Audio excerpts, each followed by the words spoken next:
The weather was not great this morning, but the weather is beautiful right now. The sun is shining. The sun is shining. We all got our toes out. What?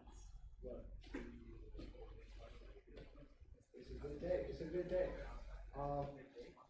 Today, we're going to do a quick little thought exercise. I want you guys to think of a sight in nature that always overwhelms you when you think about it or when you look at it. You know what I'm saying? So for me, I get overwhelmed when I look at the sun shining through the clouds. You know when you see the beams of sunlight shining through the clouds? It's called glory. It's pretty cool. But close your eyes. Take 30 seconds. Think of something in nature that overwhelms you. Go.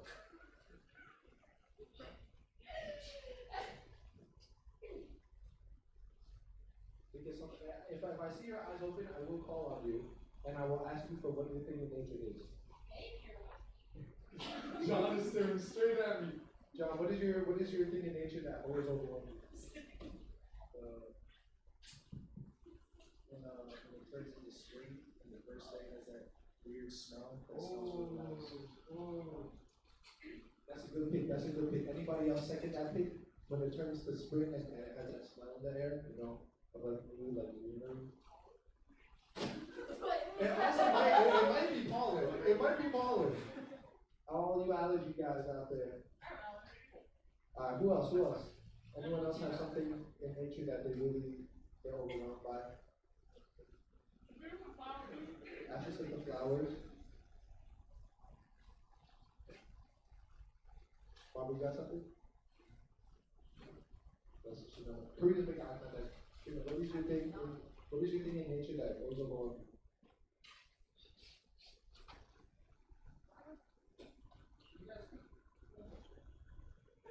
There's nothing.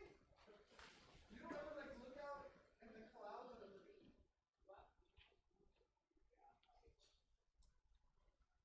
You got nothing? Okay, we're asking Brianna. Brianna, what is something in nature that always goes along?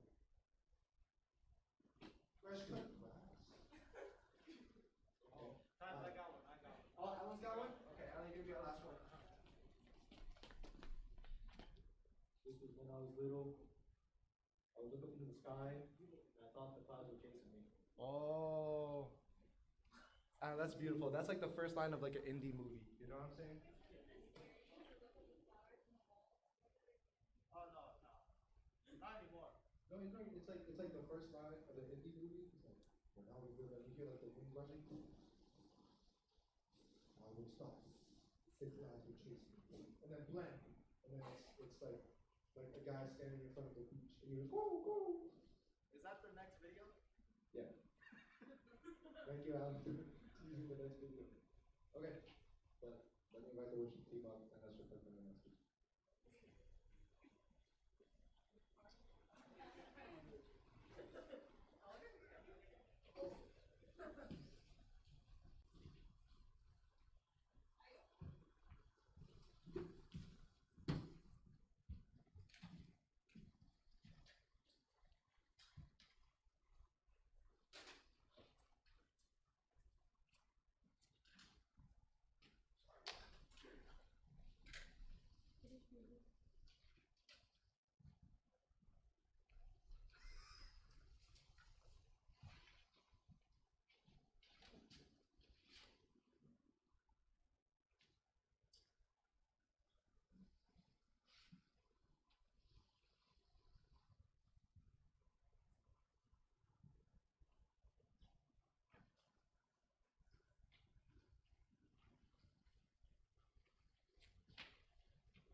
Okay. Sorry for that kind of long transition. But yeah, can we rise? It is such a lovely day outside today. I want you to go find someone else, someone who you haven't seen this week yet, and just tell them it's lovely to see you.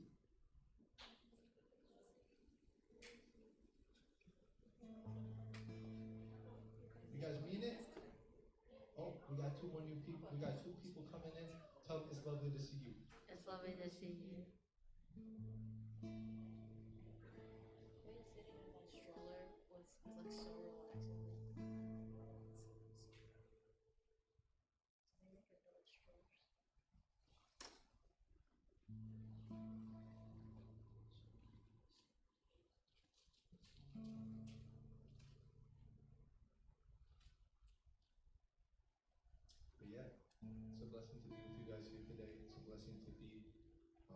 just enjoying this beautiful weather after all that rain that we had last night. And it's kind of a cliche thing to talk about the weather while you're up here, but um, it's truly so amazing that we just get to enjoy life. You know what I'm saying?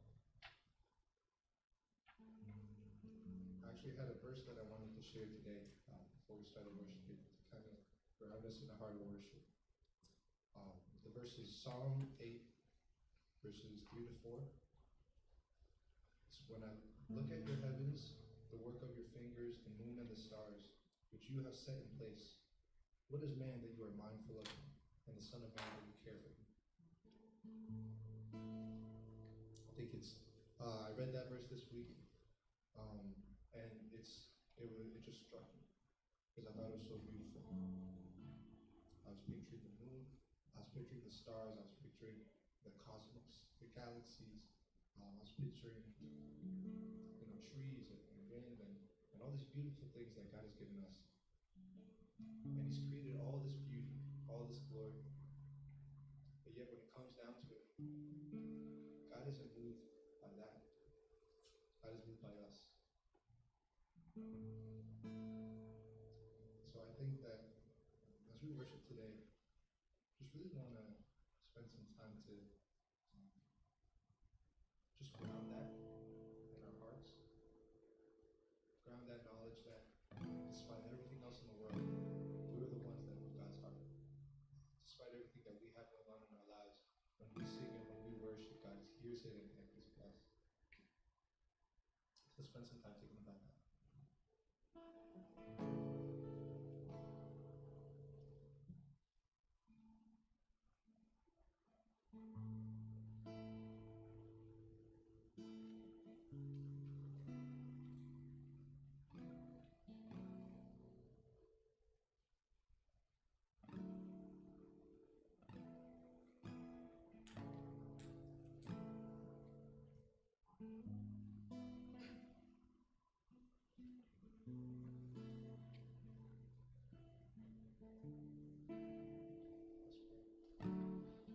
Lord Jesus, God, we just come to worship you, Lord, may our praise, may our worship, Lord, just move your heart, God.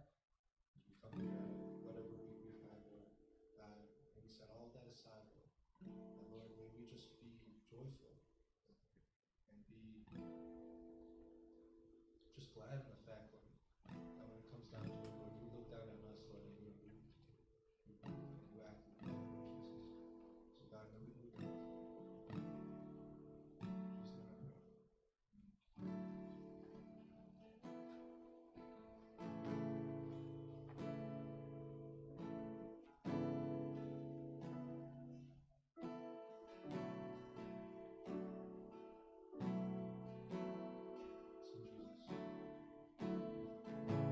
Jesus.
Is it a fragrance?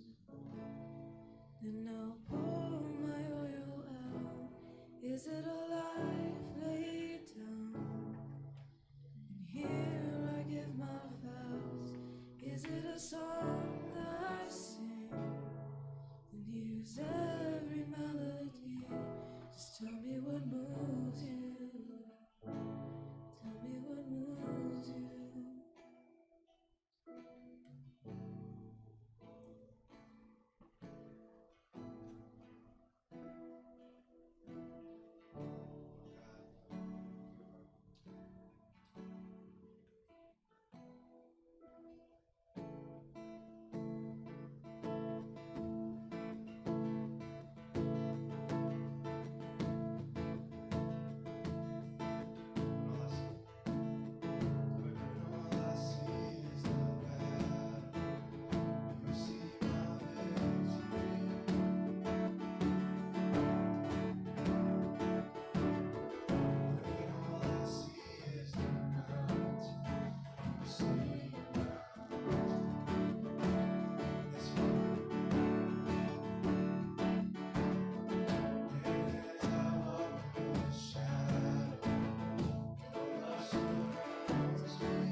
challenges, Lord, every time that we daily draw closer and closer to the Lord, I know that you move, Lord Jesus. So God, Lord, would you walk with us today, Lord? God, would you give us confidence, Lord? Would you give us faith in you, Lord? God, whatever we go through, Lord, you're here with us, Lord. The battle belongs to you, Lord Jesus. God, Lord, we just bless you, Lord. And we glorify you through our actions, Lord God. That, Lord, we believe from you, Lord. May everyone know, Lord, that we are yours, Lord Jesus. May it be clear on our faces, Lord. May it be clear on our actions, Lord Jesus. God, may you be glorified. So, Lord, I would pass upon the sermon today, Lord. God, would you open our hearts, Lord? God, give us hearts of flesh, Lord, to hear, Lord, to welcome you, Lord Jesus, and let you do work in our lives, Lord. So I thank you, God. In the name of faith. Amen.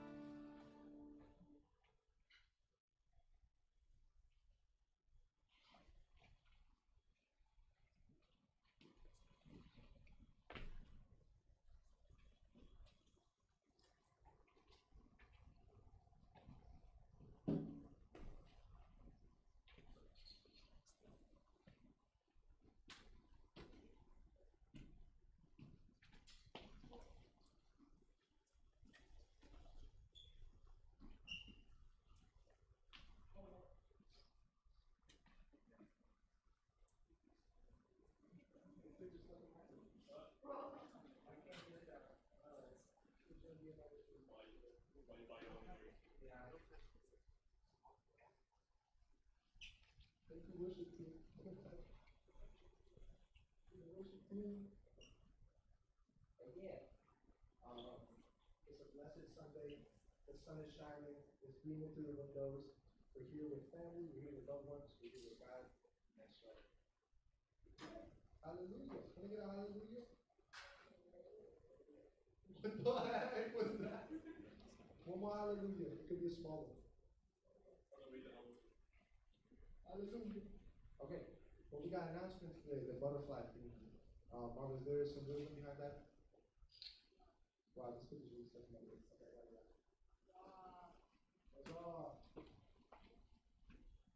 Okay. But yeah, the offering. This is the result for the offering. Offering. We got repeat reminders, guys. First reminder: VBS is still happening. Can we get VBS head to raise her hand?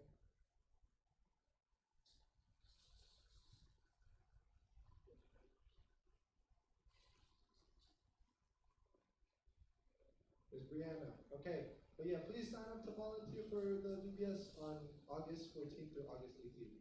It's fun. We still need people. Brianna, how many more people do we need? The more the merrier. Sign up, guys. It'll be merry. We have family retreat on July 7th through 9th. So make sure that's in your guys' calendar. We still got a couple weeks, still got a couple months. But it will be good. The theme of the retreat will be Grace Family. Is it grace or is it family? Other Michael. Okay, it will be about family. Okay, guys. Oh, we are the next generation. Actually, I don't know. She's the next generation. Yeah, that's right. The next generation likes Wendy's. Oh, and summer's coming, and so is summer Bible study. So summer Bible study is going to be from June 15th through August 10th, and it's going to be Thursdays at 7 at church, and it's going to be led by, who is that?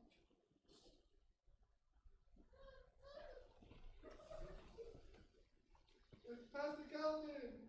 Yay! So yeah guys, Blackout Thursdays, okay? Thursdays, remember. Thursdays during the summer, 7 p.m. Last year we had Bible study, it was very good. A lot of people were blessed. Archie puts his thumb up. It's like that last year was not the Jonah year. Last year was a different year, right? That was like 2 years ago. But it's good.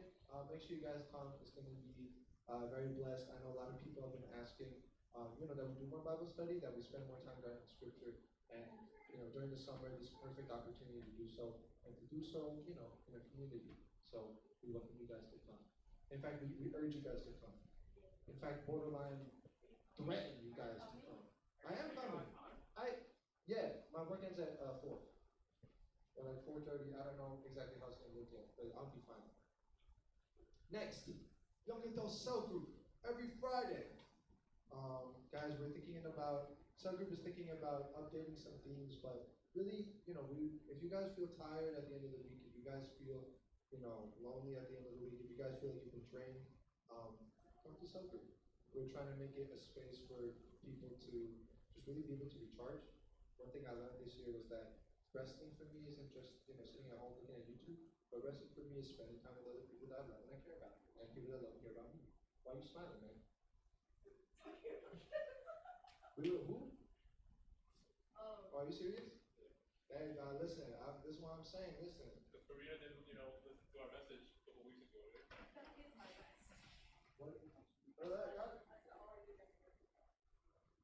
That's fine. That's good too. You need that rest too, but you also. She came back today. She's like, "Oh, not enough." No. What show are you watching? Modern Family. It's great. Hope you guys come. Next, join our intercessory team. Gee, all right. We have 5 members now. We got blue, yellow, pink, green, butterfly. We got 2 members, but we need prayer people. We need intercessors. If you feel called, please, talk to John. If you feel like prayer has been a big thing in your life lately, I really welcome you to come and pray for the church. Check out the QR code. Someone said it wasn't working last time. It works now. I promise, guys. Okay? Okay. And next, talk to Pastor Kelly. What? What? Anyone else? It's not gross. Butterflies are cool. I'm trying to turn my mentality around bugs. I'm trying to like convince myself that bugs are cool. So why are you laughing? Yeah, I'm trying to convince myself that bugs are cool now. Like most bugs, like as long as the bug is not wet. And that's really scary. Anyways, cute bugs, man. That's right. But talk to Pastor Kelvin. It's very important. Mentoring. I'm gonna find some time to talk with him once I'm done with finals. But maybe I need it before finals. I'll think about it. And let's pray for the help. So Jesus, God, we lift up this offering to you, Lord. And God, Lord, you are our shepherd, Lord. So Lord, everything we have, Lord, we lift up to you, Lord, and we trust that you will make good use of it. And that you will grow your kingdom and you will just bless people in this world. So I think God is going to pray. Amen. Yeah. All right. Thanks, Hans. So good afternoon, everybody. Thanks for joining us today. Just before, one last announcement. So we just finished Easter a couple of weeks ago, and so for some of you guys, you did join us to do Lent together. Lent was never an obligation. It was a voluntary thing, and the idea was that you'll spend 40 days from Ash Wednesday to Easter, and we're going to just keep ourselves not distracted from the things that we normally would distract ourselves, and we Lented. And as always, like if you did join us, like I would give you something in the end of it. And so this year I got scammed by Vistaprint because they said it was a large bag and somehow it gave me a small bag. Right? Large. Yes. Why do you always think Because I don't have a capital leader to help me do my merch, right? but if you did I have record who signed up. The only person that I added extra was Christian because he gave up a really important thing. I just know he doesn't use his phone. He's a nice boy. So I included Christian. So if you did it and I have record on you, well, I'll double check on my list. I'll check it twice. But there's a gift for you. Okay. Anyways, let's just quickly dive in and let's just talk. It's a nice sunny day. I know the boys want to go play ball, right? So I won't be joining you. Lily's still up in Albany right now, so I gotta go back home and watch it. They know. That's right. Oh, they know. Do you? Yeah. I'll try. Do you love your parents? Right? Anyways, we've been walking through this series since the beginning of the year about updating areas in our lives, and I was trying to pick simple topics for us to really think about, because many of you guys have grown up by now and grow up in your faith, and yet we still are limited in where we're at, because a lot of us, we still have yet to update ourselves in many places and areas. And so we've been diving through a lot of areas in our time together. And Alan, if you can give me a hand. Click this, okay, there we go, perfect, right? And so, we've been talking about many areas, and we're now in this last segment of relationships, and there's a lot of relational stuff that we want to unpack and talk about. And last week we did talk about family, so we're going to continue to talk about the family sector a little bit more today. And so we want to dive into the Word. We're going to read from John chapter 7. Verse 1 to 3, we love it here when people of God would read, so if you could join me in reading this, it would be awesome. So the word of the Lord says this, right? After this, Jesus went around in Galilee. He did not want to go about in Judea because the Jewish leaders were looking for a way to kill him. But when the Jewish festival of the Tabernacles was near, Jesus' brothers said to him, "Leave Galilee and go to Judea so that your disciples there may see the works you do. No one who wants to become a public figure acts in secret. Since you are doing these things, show yourself to the world." For even his own brothers did not believe in him. Therefore Jesus told them, "My time is not yet here. For you, any time will do. The world cannot hate you, but it hates me because I testify that its works are evil. You go to the festival. I am not going up to this festival because my time has not yet fully come." After he had said this, he stayed in Galilee. However, after his brothers had left for the festival, he went also, not publicly, but in secret. Now at the festival, the Jewish leaders were watching for Jesus and asking, "Where is he?" Among the crowd, there was a widespread whispering about him. Some said he is a good man. Others replied, "No, he deceives the people." But no one would say anything publicly about him for the fear of the leaders. So this is the word, right? So let's pray and then we'll dive in.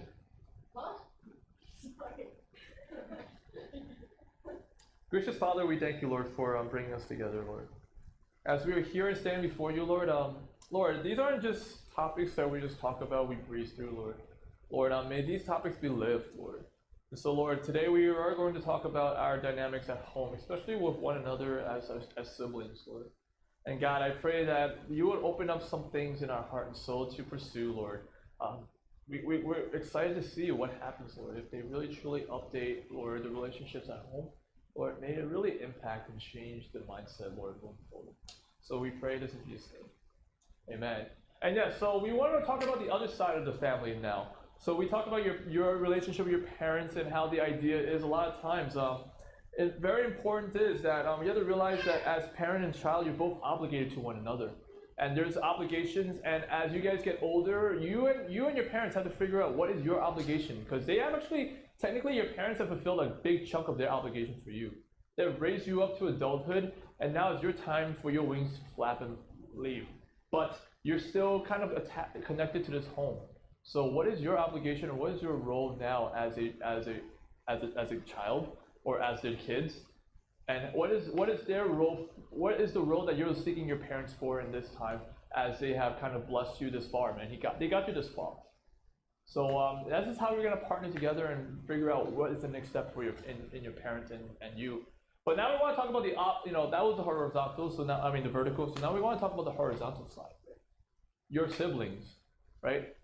We are GCC, and a bunch of you guys have siblings, right? This is a family church. That's what you guys valued in the past. And now I ask you guys why family, you're like, oh, because we're all related. And I'm like, wow, right? And so we were going for there. I know some of you guys are single kids, right? Like the one hiding herself over there, corner. Look at her, right? So I want to let you guys know one thing. When we talk about relationships, relationship principles are widespread and universal, right? There are going to be some nuances in relationships, right, that are going to take like primaries and precedence, right? Like in parenting and child relationship, it's obligation that really puts you guys together, right? In dating, what is the most important thing in a dating relationship?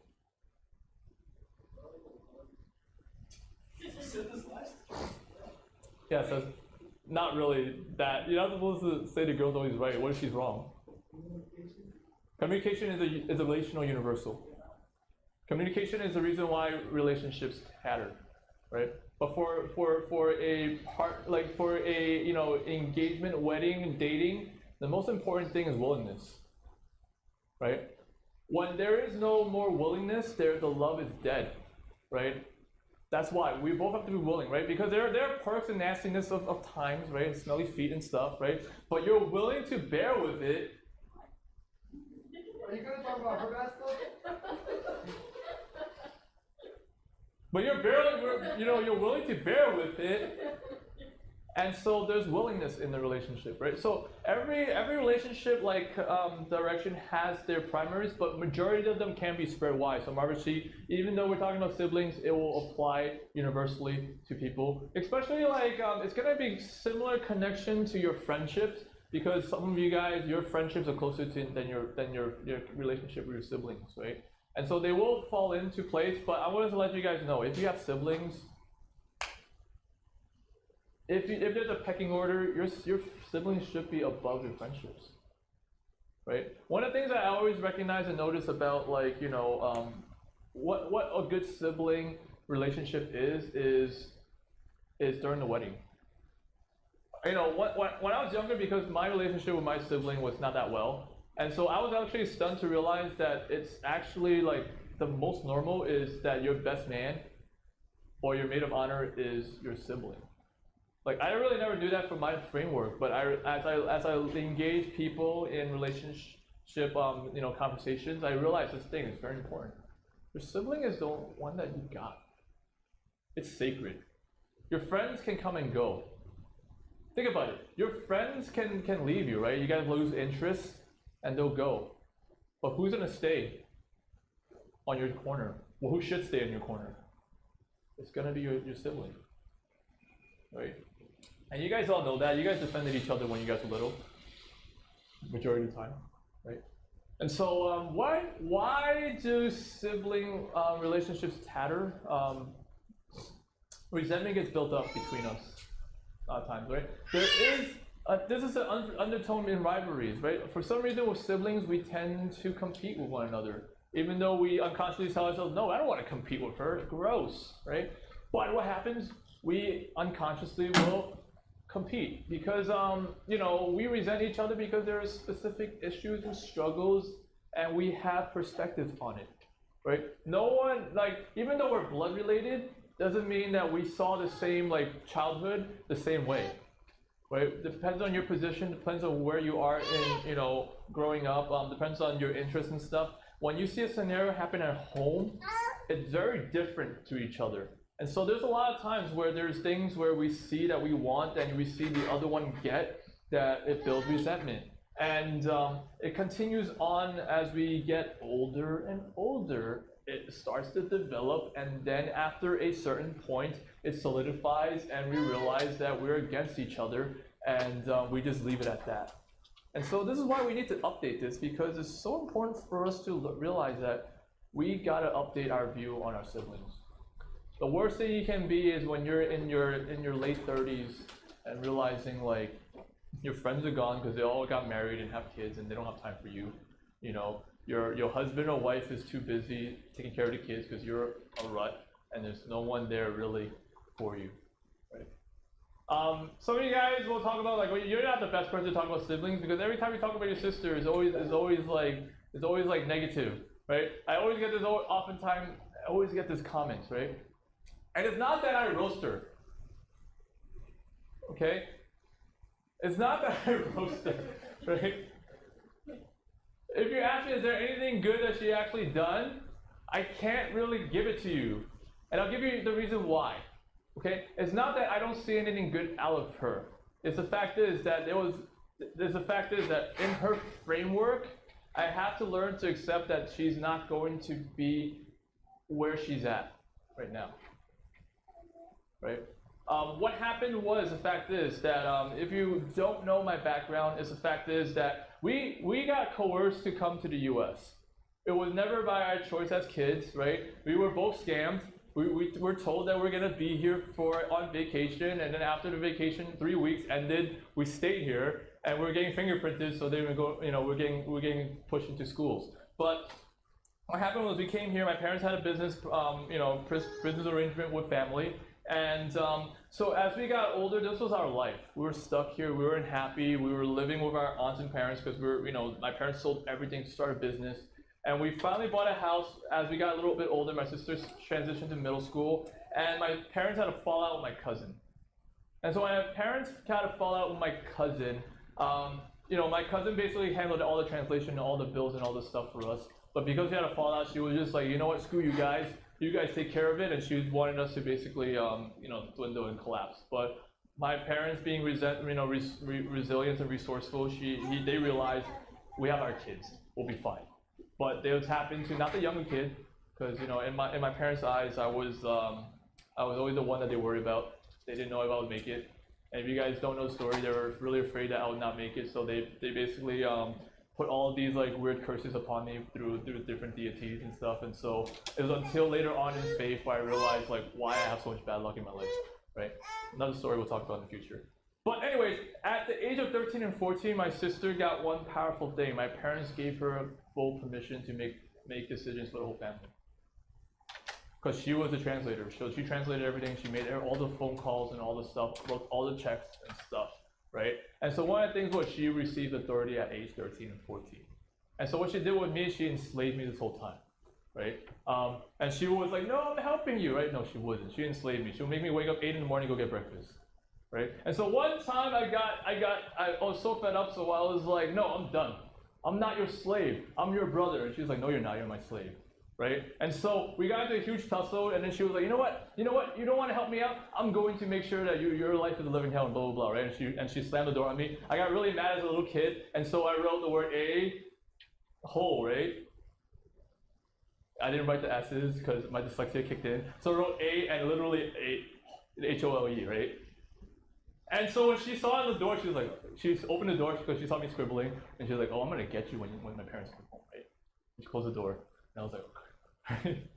And so when my parents came home, she showed what I wrote on the door, and she basically said like, your son just called me, a whore, right? I'm like, oh man, I did, right? Because I was a little kid, right? I was like 3 years old, third grade or something, right? But then as my parents were beating me, I was looking at the door, I said, hey ho, because I didn't spell it right. But no one really gets it. Why am I saying this is the fact is that was kind of our upbringing, and the whole entire life has always been listed as this. This is the moment where she had power over me. And so she lived always the framework as a sibling connection, always in that time. So even though I'm 33 and she's 38, when we talk, I'm talking to a 13-year-old, 14-year-old, right? There's no conversation that we ever had where she wasn't a 13, 14-year-old. Because as she sees me, it doesn't matter where I am, so she's threatened by me with my titles and status and accolades because she doesn't believe in God, and status matters to her, right? And so every time she's tried to see me, she tried to condescend me by being a 13, 14-year-old. That worked when I was 15. That worked maybe when I was 18. But now I'm 33. She's 38. If she's gonna continue talking to me like she's in middle school while I'm pursuing postgraduate degrees and stuff, I can't have a conversation with you. And I have to learn and accept that this is where she's going to be at and have to live with it. And it grieves me and it hurts me because I wish I kind of knew about these relational updates earlier where yes, I could have made an impact. And now I'm changed and this is where I stand in front of her. And so I'm just waiting and asking the Lord if there's going to be a moment where there is going to be some unity and reconciliation. See, that's why it's so important for you guys in your tender age as you guys are slowly transitioning to really start to think about that. Or else it sounds like every story you have, you're the resentful one, right? Because I can't think of I'll be honest, I can't think of a narrative in the past decade even where I can say something good about her, right? Because I haven't seen her for where she's at. And here's the struggle for us, right? And so why do siblings fight? Siblings fight for one thing. There's a commodity that's necessary in the home that all of the kids want, but it's so limited, right? Battling for parents' attention is that commodity, right? it's already hard. Like it's already hard for a parent if you're the only child because your parents are busy running around, and now think about sharing that with somebody, sharing that attention, right? So all the time in all of our lives, like we're seeking for parents' validation. We want parents' approval, right? Because as a young child, it feels like it's life when your parents approve of you. We talked about this last week, right? Your parenting is almost like there's a power with your parents that's second to God, and it's very close, borderline idolatry. Some parents don't know your kids actually idolize you, and when you start to sense that and recognize that as a good parent, you're gonna have to address that, right? And the opposite, vice versa, right? How many of you guys want your kids to worship you? We don't really recognize that and notice that, and these are things that luckily y'all don't have kids, so you'll think about it. Jason and Melody also, and Michael is in that boat. But yeah, kids look for validation from their parents, and now they're gonna have to share it with one another, right? Especially like, some households there's a benchmark for you guys, right? There's a benchmark like times one we want you right? And so some of you guys have benchmarks, but others of you guys don't have benchmarks, right? Your parents are probably more chill, and they're like, John, you can do whatever you want to do. Right? But then the problem is, even in these two dynamics, there's still a benchmark inside. We create our own benchmarks because we look at each other and we try to figure out like what validates us. And so if John sees Eric being validated, John's gonna try to mimic a similar thing to validate. Kids want validation. You guys know how I know kids want validation? My kids will come and bother me and to make me look at like all these random things. Like my kids, like since both my oldest are potty trained now, right? Like both kids will drag me after they come out of the bathroom and be like, look, I'm looking at their poo, and I'm like, did you wipe, right? And then I realize I'm like destroying the validation, right? Because I said, did you wipe, right? So I'm learning to be like, oh, that's awesome, that's great, right? I validate them, then I wipe them, right? Right? Kids want validation, right? And they navigate. We when we're younger, we navigate our lives to make sure our parents really acknowledge us with pride. It makes us feel good inside when our parents actually like see us, right? And if you joined us like 2 years ago on Fridays, we talked about why you do what you do, right? And it all links down to your childhood. All of us, we grew up with a phobia. Good family, bad family. We grew up with a fear of some sort in our heart and soul. And a lot of it is phobia starts from your household, your parenthood. I remember there was this one time I was asked to consult for a small church. They came to me and the youth director, she was like, oh, we have this talented boy, he's a talented youth worship leader, blah blah blah blah blah, right? And I was like, listen, in my head, like every time I hear this, like when someone invites me to consult, it's never good. They're not gonna hire me if their worship team's actually good. They hire like Corey Asbury or John Thurlow, right? Like or Matthew Chung, right? And they're not gonna ask me, right? So if I know I'm coming into a church to consult, it's because they probably filtered all these people and they're like, oh, you can ask Kelvin. He's pretty good with like developing worship teams, right? So coming in, I already knew like they're probably not that good, right? Boy, I was like fall and surprised, right? So their worship leader kid, like he was playing, he was all right, he played piano like prodigy, right? Prodigy-ish status, kind of ish, a Bob, right? But the thing is, I heard him when he was leading, he was singing, right? Dude can't really hold a key well, right? But it wasn't really about that. It was like what's behind it. Like there was this like the singing that he was doing was kind of like shout. Like he was like overdoing it, right? Like overcompensating, right? And so like so they asked me for critique, and they were like hoping that I would be like, yeah, you guys are good, right? Usually, like now I'm learning to be nice, and then switch. It was like my early like consulting career, right? And so I was like, dude, like you sing funny, right? And so I said this comment because I knew one thing, Asian households, right? And so I was like, dude, who are you singing for? Your dad's not here. Usually I'll say mom, mom would be better, right? Because who would force you to learn piano, right? Usually not dad. But somehow in this household, your dad. And so this dude started bursting out crying. And I was like, this is it, like my second or third like consulting like worship teams, and I'm gonna lose my credibility now, right? And I sat down with him, and the fact was like, it caught him by surprise because like the fact was like he was sharing me a story like when he was growing up, his dad wanted him to learn piano because and he would get beat not learning well. He didn't really want to do it. He was forced to do it, right? And it didn't matter how well he did, how well he performed. His dad would never give him validation, right?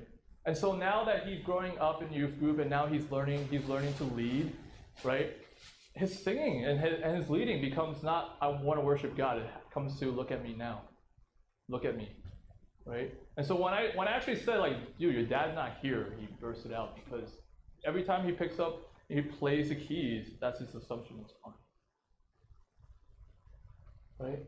There is such a power in how much we want to please our parents. And now there's competition when you have siblings, right? And you know, the problem is like when you have siblings, the benchmark is one in another. It doesn't matter what like times your dad says about you. You know, Archie's benchmark is always going to be about you, and vice versa. If Archie is better than you in other seasons, right? And it's always going to be vice versa. How many of you guys know this? You have siblings.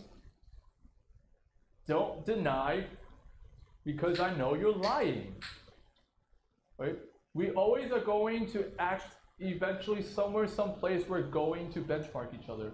We're going to try to one-up each other in our own means and in our own ways. And here's a problem, because the fact is that as siblings, we cringe at hearing our own praises. Even as a single kid, right? Like when, I'm sure like Marva, you get praised when you're little, you probably ignored everything that your parents said. And they had to validate, like, Marva, when you were 5 years old, we told you this, and you're like,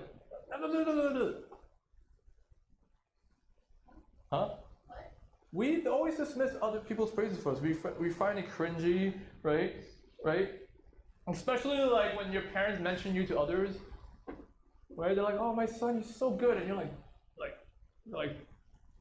oh, Dad, shut up, right? We tend to do that. But when we hear like, oh, my other son, he's so good, right? We hear that. Resentment kicks in, and we respond similar in these patterns unless we break these resentments. And the prodigal story that Jesus shared in the conversation about lostness, right? He brought it up really big. So the younger child, right, knew that he can't keep up with his older brothers, so he would rebel, because rebellion is attention, right? And the older brother, was frustrated because he was respectful, but yet he didn't feel validated. And so we all know that story, so I'm not going to really talk about that story because it's overdone, overdid. I preached it too many times. And if you didn't get those concepts and points, we'll do it in the future again. Or you can look back in the old files, right? But today I want to talk about something else different then, which is, now, some of you guys are siblings. Growing up with a sibling, especially one that you think is smarter than you, is hard, isn't it? Imagine you grew up in Jesus' fam. Imagine that, right? Imagine that. You guys know that Jesus had a good chunk of siblings, right? Jesus wasn't like an only child. He had more. He had brothers and also sisters, as the description in Matthew 13, right? Isn't this the carpenter's son? Isn't his mother's name Mary? Aren't his brothers James, Joseph? That's probably the promised child. Think about it. Joseph. Simon, no, I'm joking. And Judas. And aren't all his sisters with us? So he has brothers and sisters, right? A big family. He has a big family. And so think about Jesus' family. Think about you growing up if you were like one of the brothers or one of the sisters, right? Trying to live with that promised child. He's that golden child, right? Some of you guys, like, your other sibling is kind of known for that, right? Your parents always like praise him, like, oh, he's a golden child. He's a promised child. I wasn't have a child, and we prayed, and Jesus gave us a child. Woo, right? And they always bring it up, and then you're like the younger brother, chopped liver, right? Oh, he's here, and then it's him, right? And then that's you, right? Hi, why do you keep looking at Archie? You do? Yeah. Right? So think about the stories, the good stories of Jesus and the bad stories of Jesus. It's going to affect you, isn't it? Alright, the good stories. He's a promised child, right? He's getting like praised, or he's a gift of God, right? They go to their aunt's house, right? Elizabeth, and she's like, oh, look, it's Jesus. Oh, hey James, right? Oh, look, it's Jesus, right? You know, and then the cousin comes up, right? John comes up, like a little, like Big John, right? Big John goes, yeah, right? And comes in, and, right? And then hey Judas, right? Think about that, right? Like the good stuff, right? It bothers us, doesn't it? Because somehow this child gets a lot of spotlight. Just because of this narrative. Think about this, man. This dude, 8 years old, went and basically like destroyed these Pharisees in a cipher, right? You know, he didn't have to use your mama, right? And like, there's something that these bros and sisters aren't going to be able to compete with. So there's some type of resentment that was built up there. And now think about the bad, right? We all know the story of Jesus, the birth narrative of Jesus, right? So now my question for you guys, growing up, like say you're growing up in that context. Okay, you might have believed it, but how much of this world believes that there's actually such a thing called immaculate conception? Right? And so what was the narrative of who Jesus was? Right? He was that bastard child. And so the bad, right? So you're defending the sibling that you resent. Right? You'll be like, no, stop saying that, right? Be like, because why? They're not dissing Jesus, they're dissing who? They're dissing your mom. Right? Right, Marva, your mom, right? Because you started in this church. Okay. Right? And so you're defending you're defending the honor of your parents, right? And so think about the conversations, the arguments that you get into and tussles with other people, right? And think about how it relates to yourself, right? Especially like how many brothers did Jesus have? Right? Over here the narrative says what? You know, James, Joseph, Simon, Judas, and some sisters. So he has at least like what, 5+, right? So think about it. They're dissing your bro, saying some things about your mom, and then and then you're defending them and be like, hey, you know, your family's pretty big, right? Your family's pretty big. So how am I so sure that your mom didn't like cheat on your dad again? Right? And so maybe you're the bastard child, right? And so now now it's not even just like your mom, right? Now it's just making fun of your dad, right? Your dad is weak, man. Your dad let his own wife do all this stuff, right? So now think about this, right? That is family shame coming up, and you're living in that narrative. We don't really think about this, do we? We just think it's like cute Sunday school Bible story, right? Jesus was born at 30 years old. He came out and he became to his ministry, right? We never really think about this stuff, do we? It's kind of funny how John, like the narrative of John, really brings this stuff out, right? Like later on, he was called the illegitimate child, literally, right? The people were calling him out for that, right? Because they were like, "Oh, we're the children of Abraham. You're not." The elders said that to Jesus, right? It's so interesting, and so think about it. All their life, they've been defending. They're having to resent him and maybe defend him just to honor the family, right? And now Jesus at 33 made this huge update in his life, right? And of course he rolled out the scroll in their hometown, right? And he rolled out the scroll in Isaiah and says, the Spirit of the Lord is upon me to go out and do this, right? Big pronouncement. What are brothers gonna feel about this? What is his siblings going to do? Right? And that really depends on you guys. And so for you guys, I want you guys to think about this, right? How old, like if you guys are here young adult, I know there's Andre and I know there's Yumi there, but you guys are adults. Some of you guys graduated from college. Some of you guys graduated from well-known colleges. Actually, all of you guys did. We're for this church, right? Some of you guys are in colleges. You guys have got to a place where you guys are adults. And so why do we tussle with our siblings like kids? Right? Think about this. They're 30. Jesus was 33. So these guys were, yes, maybe they could be slightly younger. But but still, think about it. Majority of these bros still tussling with the 33-year-old older brother. Something's up there. Right? Grown people.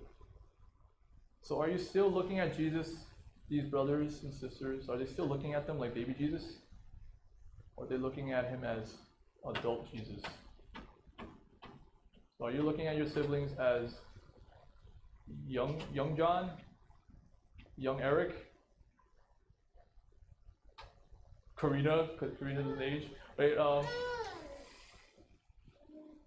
Where are we looking at each other? And so we hear from this narrative in this story. If you guys don't know what happened before this chapter, Jesus, that was a chapter where Jesus started he started building traction. People were following him, and then Jesus made a hard statement. You guys remember what that hard statement was?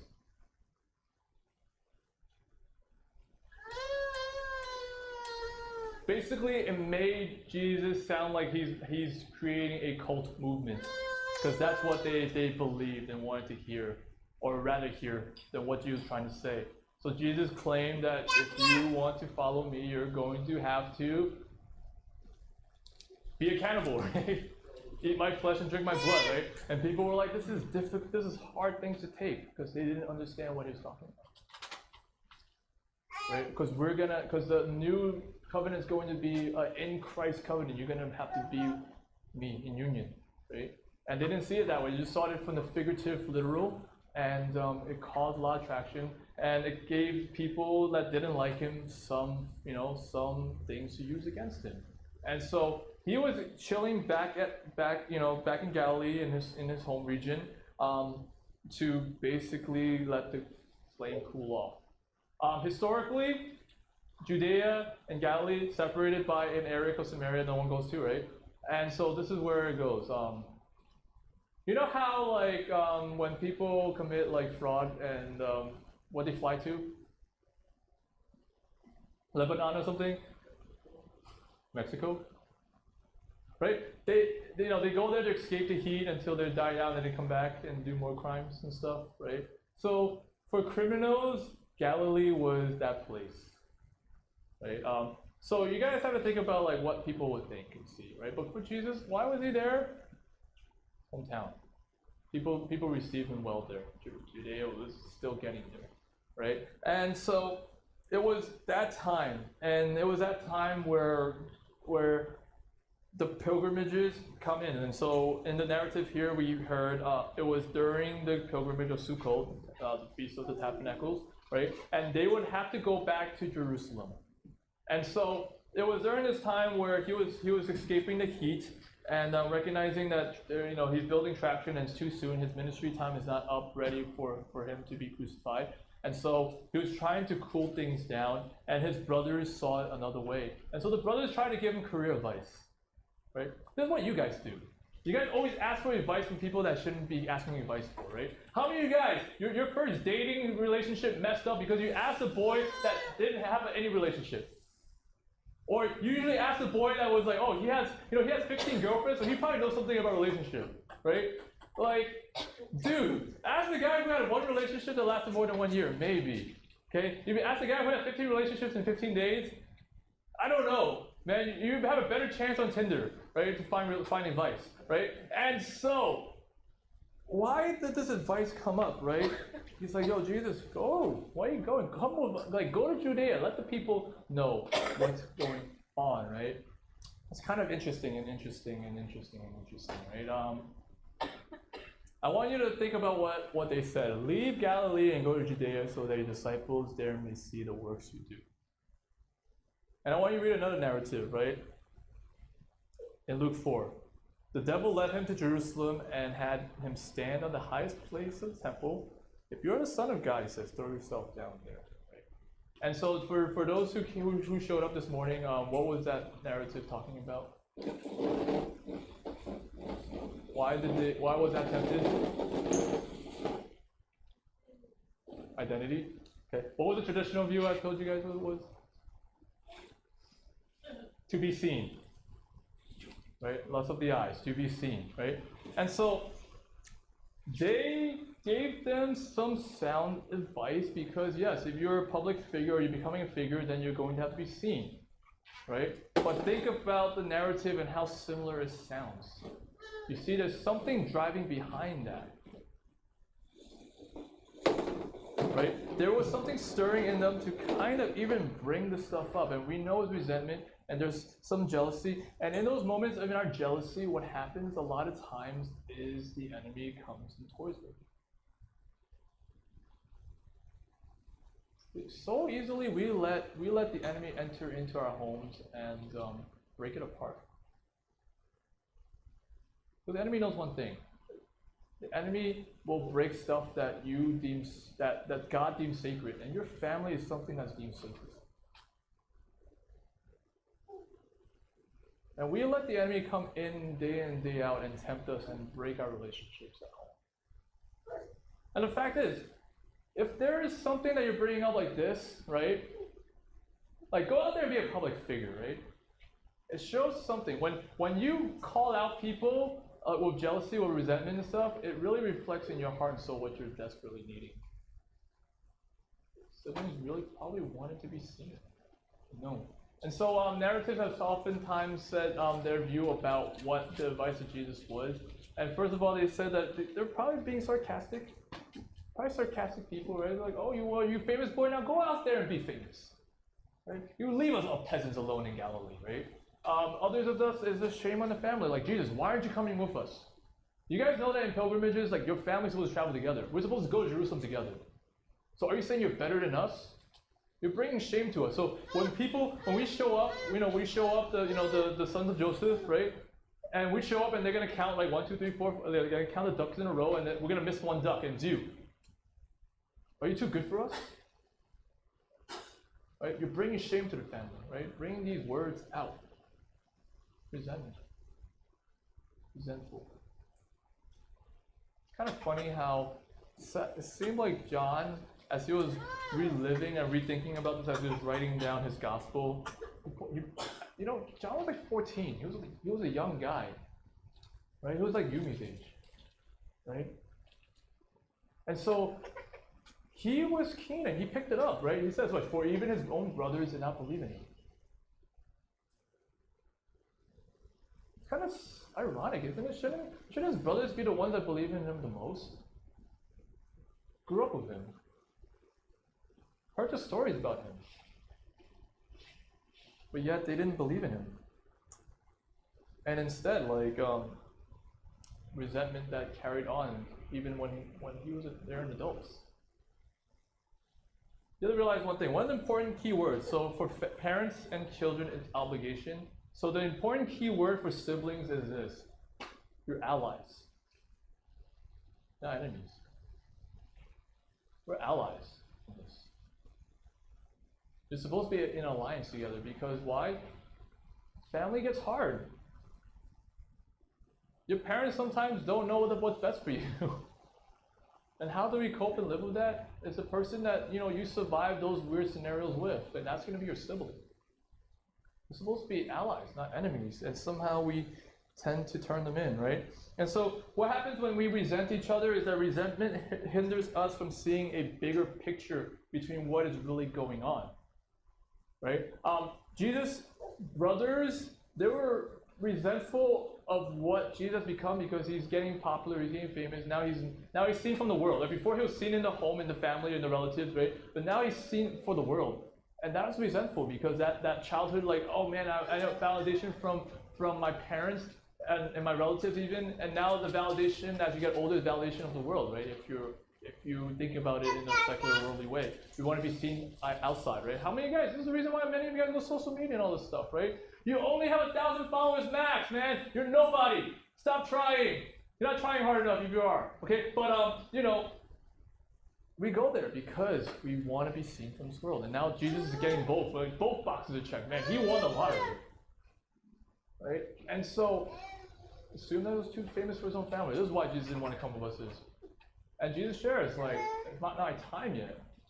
The world cannot hate you, but it hates me because I'm testifying against this world. See, they didn't see the big picture of why Jesus said no. He knew what's going to happen. He knew it was going to bring some shame to his family. He's going to lose some shame, right?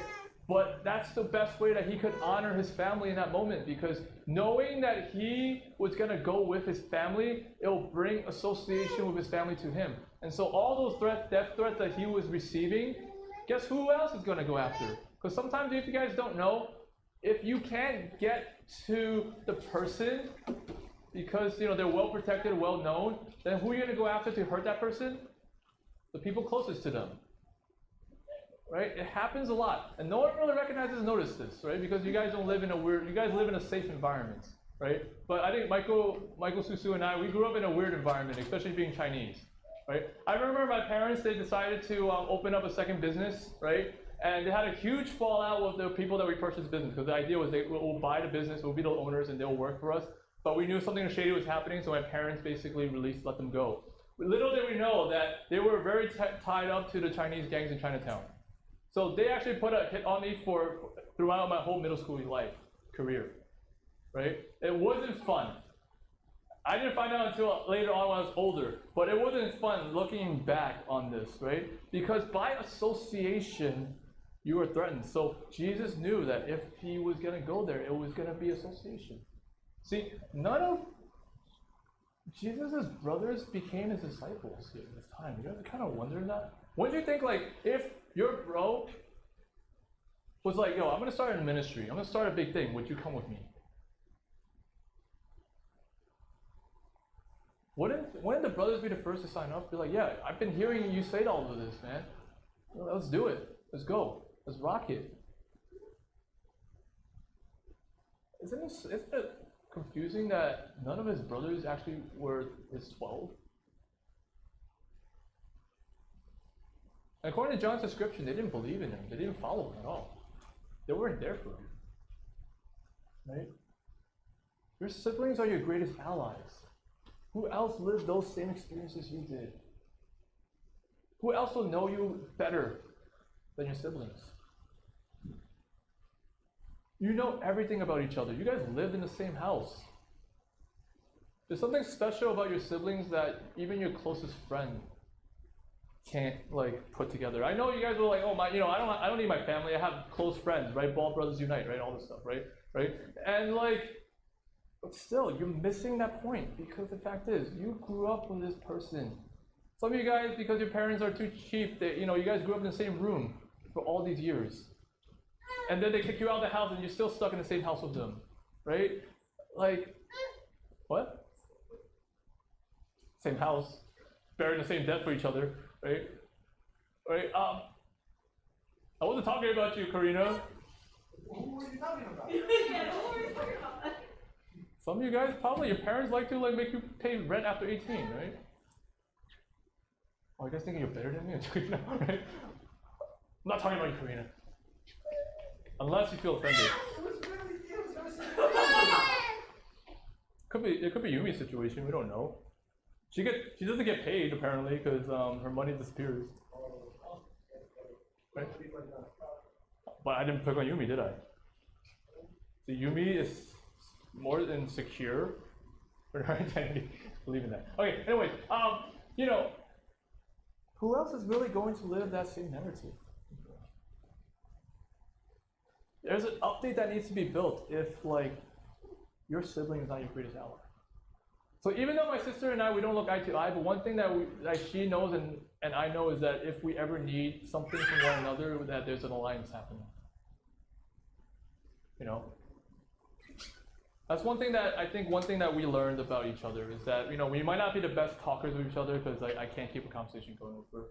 Actually, I try a lot of times, right? But one of the things is when we're both in need, we'll help each other out. If she asks for it, I'm not going to say no, if it's not ludicrous. We're allies in there, right? Brutally honest, if I ever in desperate need and debt, who else am I going to borrow from? Right? And if they charge you times you really? Yeah, I'm not gonna ask you. once I get some money, you can ask me. Just take out a loan for that. I won't even charge interest because it's not biblical. I'll just do what I know.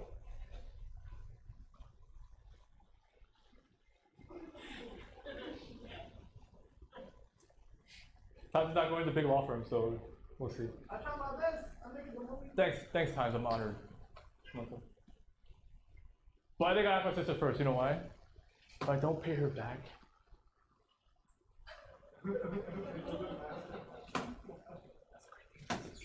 okay. But if I don't pay back times, after 7 years, he'll forgive me. But before then, right? That's biblical too. So you only know half the Bible. Anyways, the problem is, if your siblings aren't your best allies, they will be your worst enemies. And here is where the hindrance comes. You got to realize this, right? And so it says that they went to the festival, right? And they were asking, like, where is this Jesus, right? And John basically in his narrative shared clearly, like, there was two parties happening, right? There's two divides in there, right? And there was two camps. So one camp says, oh, Jesus is a good man. He's a good man. He's a good boy. He's he's good. He's doing good things. He's doing amazing things. And then the other side is that no, Jesus is a bad man. He's a con man. He deceives people, right? And so when you think about it, as they showed up, right? So Jesus, in order to protect his brother, but still want to honor going to these pilgrimages, he went on his own secretly, right? And so think about what the brothers think, right? I think John kind of in his wordiness, like kind of gave you the idea, right? Like what they heard, right? No, I'm not going. And then out of nowhere he showed up, right? How many of you guys have siblings like that, right? I'm not going. And then he showed up and you're like, I didn't give you an extra seat. No? Okay, cool. Right, good. Wonderful, right? But think about what the brothers stand. If so, there was two camps going in there. If there was two camps, which camp will the brothers sit in? Will they say Jesus is a good man? Or will they say Jesus is a deceiver, deceives people? Right? Because they felt deceived in some sense, right? Because they didn't hear what Jesus was trying to say, and they misheard. And so, of course, like, oh, that Jesus, he said that he was going to come join us. Look. And he said he wasn't going to join us. Look who he is. Scammer, he scammed me. He scammed us. He scammed our family. Right? See, your siblings could be your greatest friends or greatest allies or greatest enemies. Right? Because they have the most dirt on you. No one knows the secrets that will embarrass you better than your siblings.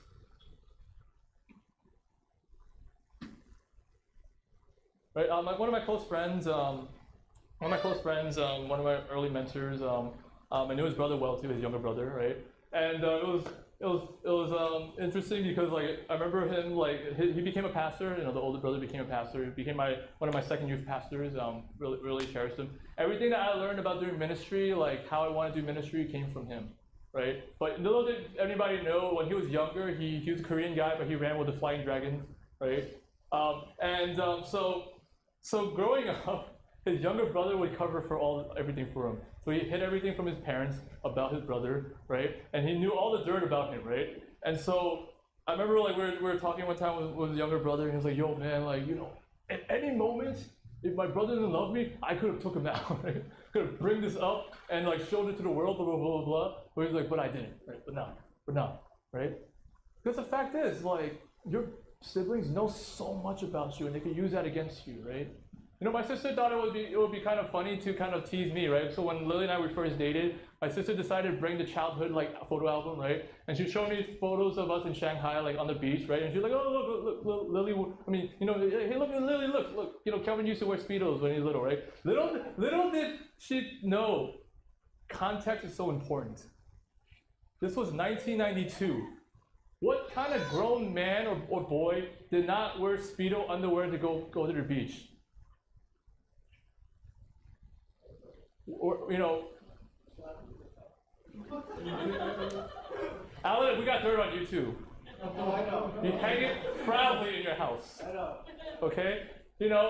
Like, little did they know, right? And so, like, what? She's gonna use this to try to tease me, embarrass me, to kind of, like, what, Does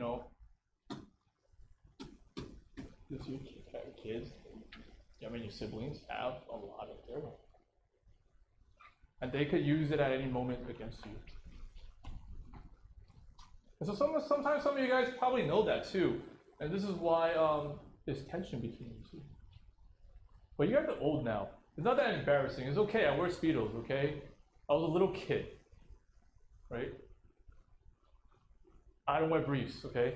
So, I don't know. We need to start to understand and start to update your relationships. I wonder how Jesus' ministry would look like if he actually had his close brothers and sisters in his inner circle. Rather than knucklehead idiots all over Galilee that don't know anything, so he had to repeat it like 18,000 times and still don't understand. Until at the end, like, oh, so that's what Jesus meant. And they had to write it in the gospel to make themselves sound like they understood. They probably still didn't understand. Right? What would Jesus' ministry look like? We won't know, but it gives us a good lesson that perhaps maybe we could do better in the sacred seed that God has given us of our siblings. And so, make updates in your relationship. How do you do so? Give you guys some practical examples. You have to first realize you're not kids anymore. You really have to realize that you're not kids anymore. You're not battling for attention. I'm sure a majority of you guys aren't even in the same field. So there's no battling around. And if you guys are, you guys are not probably going to work in the same job place. And if you guys do, it's probably because the other one has hooked you up. Stop being kids. You guys are adults. You're not fighting for your parents' attention. And if you still do, you realize that it's not really about you. I mean, it's not really about them. It's really about you and your parents. And your siblings are being caught in the crossfire of this. It's not really about them. You're still holding a grudge against your parents, and you're projecting it on the person that you know that can't defend themselves almost, basically. Or assume won't say anything back. Right? Seeing this too much. See for who they are now, not then. Many of us, we just can't let go of those moments where your sibling hurt you in some way. I bet you some of them, they even apologized already. But you're still holding it on. My sister hated me from the day I was born, apparently, because the fact is that she said I threatened to kill her. Right? I was one or stuff. I started moving. I was crawling on the bed. She decided to stand on the bed, and so as I was crawling, the mattress moved, and so she slipped and she banged her head against the window, and she had a deep scar over here. And even till this day, she got 13 stitches. And even till this day, she blamed me. She never dated a boy because of her scar. And I was like, lady, no one can see your scar unless you point it out. But now that I said it, now people will look at her. Right? We have to see them for them now, not then. Right? And our view oftentimes, way too much embedded in those past. And so we have to see that what have they changed. Sometimes even for worse, you're going to have to update and see this is who they became. Accept it. And then in your mind, as a sibling, as an ally, you're gonna realize, how am I going to make an alliance for him? Knowing where we are now. Go after it. And always know it might not always work out. The sibling might never change their life. It's a sad truth. One of the things about change is you can't make people change. Only Jesus can make people change. It's only through the conviction of the Holy Spirit that change happens in the heart and soul. If you push them, yeah, they'll change externally, behavior-wisely, maybe, if you have authority over them, but they're not going to change internally. It's just going to be flash and flare, and when they get fed up with you, that's it. You'll be frustrated and they'll feel manipulated, and then the alliance dissolves. That's a relationship principle, by the way. Don't want people to change more than you can't want more change for people than they're willing to go, or else you'll be frustrated and they'll feel manipulated. So parents, remember that when you have kids. right? But if you update yourself, deal with the way that you know how to, that you're going to handle them now, who knows? Perhaps your change will affect them.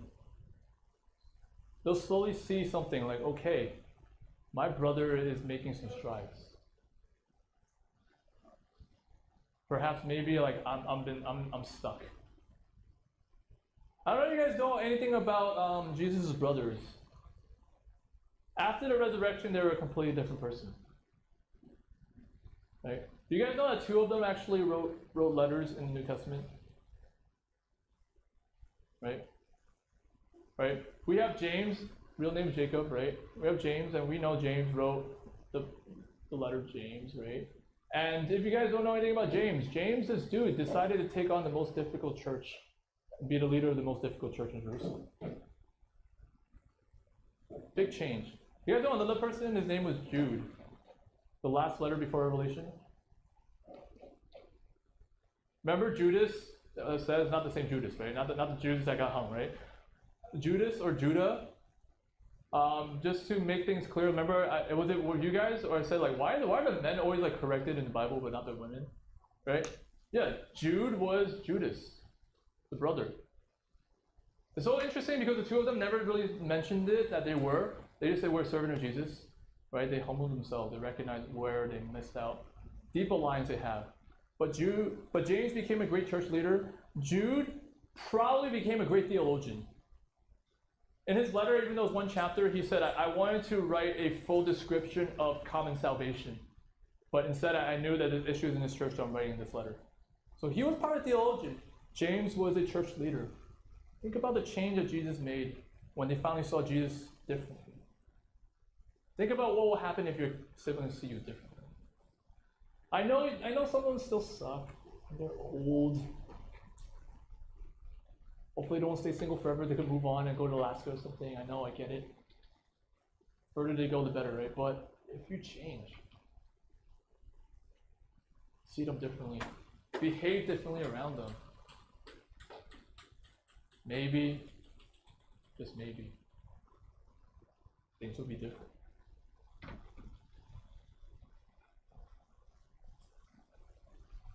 Guys, you are past 18, most of you guys.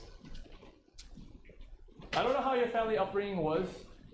Some of you guys pretty good, some of you guys pretty miserable, some of you guys had some weird episodes. It doesn't really matter about good and bad about your family overall. It's always those moments in your upbringing as a family that really impacts you and shakes you.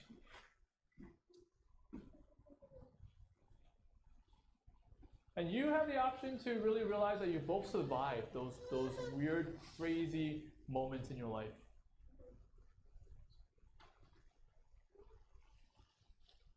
Or you can just let it be your backstory and call it a day. Friends, no one is going to know you better than the one that lived with you, survived with you. See, one of the interesting things, like my sister and I, we don't look eye to eye in a lot of things, but one of the things that we try to do when we finally get together one-on-one, usually in some random moments, usually she needs me for something and I need her for something. Mostly when she needs me for something. I'll be honest, I'm too prideful to ask her. I have Lily for that. My wife is more fun to do stuff with. Right?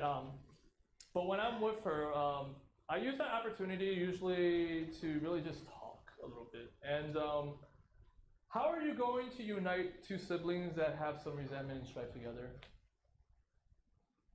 We're not gonna talk about, hey Brianna, how are you doing this week, right? Right? So we talk about the past. I always love like kind of seeing like her perspective, because I knew we have traumatic moments in our lives. And I know that as adults we can finally talk about it. And I know if she's like, oh, I don't want to talk about that, it's because there's something there for her. But she's pretty out there and open to kind of share if you ask her questions, so it's fine. Just I'll talk for 5 minutes, she'll talk for 80 minutes, right? You pick up stuff. What was extremely helpful was this for me. because I always wanted to learn what happened in my childhood and what happened in my family of origin. See, my family loves to keep things a secret, especially our background. And so I can't, my grandparents are gone. They were dead before I was born. My parents don't want to share anything. My cousins are, majority of them all in China. My brother that lives in Boston, if you ask him too many things, he gets PTSD, and he hides things. And so who else do I have? The biggest mouth in our family. And so, I asked her about stories of our upbringing. I share to her my perspective. I remember there was this one time that really shocked us both was my parents, they fought really hard. It was one night, 3 in the morning, they started screaming and shouting. It was pretty bad, we woke up from it. And I remember my dad storming out, my sister ran off for my dad. I stayed with my mom and I was like, Mom, what's going on? She's like, don't worry about it, you're too young for this. She slammed the door. And I was the kid that was lost and I didn't know what to do because I didn't feel like I was helpful. Because every time your family fights as a kid, you feel like it's your fault. But I remember peeking out the window, wondering if my dad left or not. My dad was just sitting in the car. My sister was in the passenger seat. See my dad grabbing a tissue. It was the first time I ever saw my dad break a tear. And growing up, I always wanted to know what happened. Why did they fight? Because I heard them talking. I felt resentful a little bit because I was like, I missed out on dad moments. I always get mom bickering moments. I never get the heart-to-heart dad moments. And it was in those moments where I chose an extent, we're siblings. We're supposed to be allies. We survive these things. I was willing to ask her to fill in the blanks for me. And it brings a lot of closure for my own life. And yes, I wish my relationship was way better, my mentor and his brother, Jason and Sam. Those two, they'll fish in 0 degrees weather together. I don't know how they do it. And I wish for that in my own house, but this is where we are, and I'm grateful for the alliance that we have today. So I pray the same thing for you guys. I pray that your relationship with your siblings will be way better than mine because you guys have so much more time. You're a decade behind, and so you have a decade to work the sibling relationship that you want. And I pray that the Spirit will guide you and lead you into these conversations, into these moments of change, and moments that will restore your sacredcy of your family. So as we respond today, I really want you guys to think about this.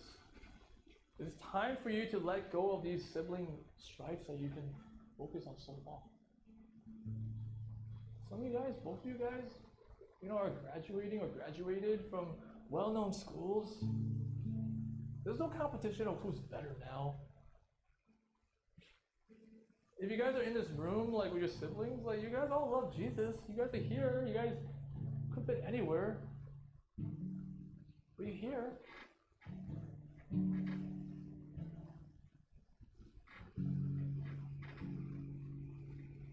So I pray that you will allow Jesus to move in the ministry of reconciliation that he's into your home. So may you restore your relationship first with your parents, as we talked about last week. And now let's work with one another, your siblings. Let's respond.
to reframe and make some updates in our lives. I really pray that God will restore secrecy in your home. That your family becomes something that's of importance. And so now that you're older, you're no longer under the control as much with your family, with your parents especially. So we have to start recognizing that. So the first thing I want you guys to really think about is this. Is it time to no longer strive for your attention of your parents? Well, guys, you're old. Honestly, like, you survived this long, your parents are more than proud. They'll just never say it. Oh Lord Jesus, let them say it. So I want to ask you guys, it's time to let go of that. To realize and recognize that parents love you, even if they don't mention it. So no longer trying to strive, saying, look at me, look at me. So that you can finally live the narrative that you're meant to be living.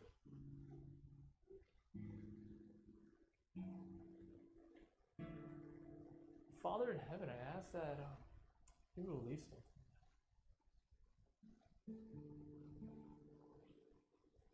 I pray that they would hear your words and voice, and Lord, I pray that sometime in their life ahead, or even if it passed, let them remind themselves that they have been released by their parents, so that they can really be the men and women of God that they're meant to be. That they can freely worship you. That they can freely go out there and represent you, Lord. So I ask, Lord, for permission. Either to validate that or for it to come. I pray that there will be a conversation like that. And then, oh God, I ask for this for every one of us, is that, Lord, let them start to see their siblings differently. Let them see each other as adults. Let them realize that they're allies, not enemies. They're not fighting over their parents' attention. They're fighting for each other. I pray, Lord, that there will be conversations ahead with one another that will really change their perspectives. Lord, that there will be no resentment, angry heart when they look at each other eye to eye. They're able to kind of share deep thoughts with one another. They're willing to lean on one another.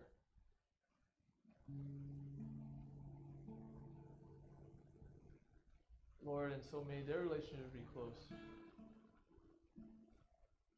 Father, I wish that upon them, and I pray, Lord, that they would do the work necessary, Lord, to make those things happen. Transform them, oh God, Lord, as they update all the areas of their lives, Lord. So that, Lord, that when they see their older brother, younger brother, older sister, younger sister, etc., rather than coming in with the posture of a child, they will come in a posture as grown adults, having an intellectual or friendly conversation or familial conversation with them. May that happen in your lives.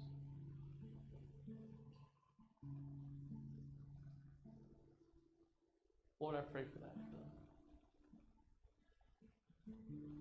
So we pray this in Jesus' name. Amen. Friends, let me bless you by saying this. May the Lord, your God, the God of peace himself, sanctify you thoroughly.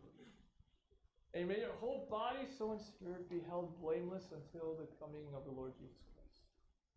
And know this, friends, the one who has called you, he's faithful, and because he's faithful, he will do so in your life. So may you go in peace and know that you are loved. Amen. Friends, go out there, say hi to one another before you go, and we'll see you next week. Join us for Friday cell groups if you can, and hurrah. Or like